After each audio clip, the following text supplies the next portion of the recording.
Pangolins are the world's most trafficked mammal. They're poached from their natural habitats across sub-Saharan Africa and trafficked to Southeast Asia, where they're sold for meat and traditional medicine. Thankfully, communities are increasingly aware of this illegal trade, meaning many cases are now reported to local police. In Malawi, rescued pangolins are brought to the WVS clinic, where they receive urgent care. This is Abby, a pangolin who is transported in a small box without food or water. Our veterinary team begins a full health check. Her temperature is taken and ticks are removed. Loose scales suggest dehydration, and the softness of her foot pads indicate she spent a long time in captivity. Her eyes are checked for injuries and infection, and a blood sample is taken for a smear to screen for parasites and other signs of illness.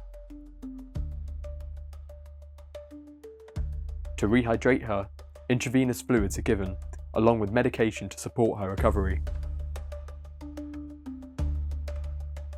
Next, a stomach tube is carefully placed. Because pangolins only eat specific ants and termites in the wild, they rarely eat in captivity, so nutrition must be delivered this way. Abby is then microchipped so she can be identified and monitored after release. Timo, the head vet, performs an ultrasound to ensure she's not pregnant before returning to the wild. With X-rays completed and the team happy with her recovery, Abby is ready for rehabilitation. She'll continue to be monitored by the wildlife team as she adjusts back to her natural environment. Anti-poaching patrols work within the reserve to protect animals like Abby. Her release is the first step to her recovery.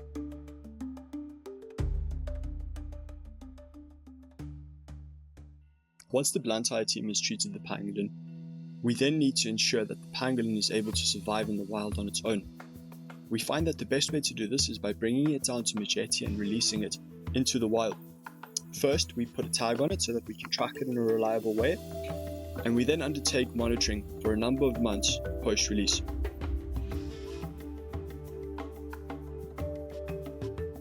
We follow up on the pangolin and find it generally inside a hole or a crevice inside some rocks, and we try and get a visual of the animal just to ensure that it's breathing and that it's healthy. Here you can see Courtney's about to go down a hole. We normally choose the smallest person to do this. It can sometimes be a bit risky. There have been times where there's a warthog. However, we shine a torch first and we make sure that there's nothing else inside. As you can see, that pangolin's lying in the corner there, and she was breathing, she was in good health, and it's often a very special occasion because often when you find it in a burrow, it's normally in good health and recovering quite well. On this day, we actually had a second pangolin that we wanted to track also. The reason for this is we wanted to change her tag and put a new one with a fresh battery on. We also sometimes have to take the pangolins out of the holes and weigh them.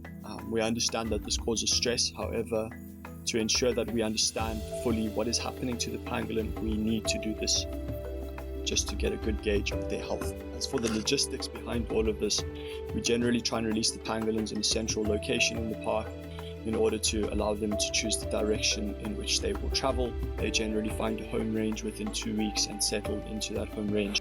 Their diet consists primarily of termites and ants. They don't actually require that much water as a result of their very specialized diet. Having seen this tag being successfully changed and knowing that the animal is doing well is definitely one of the most rewarding aspects of this job.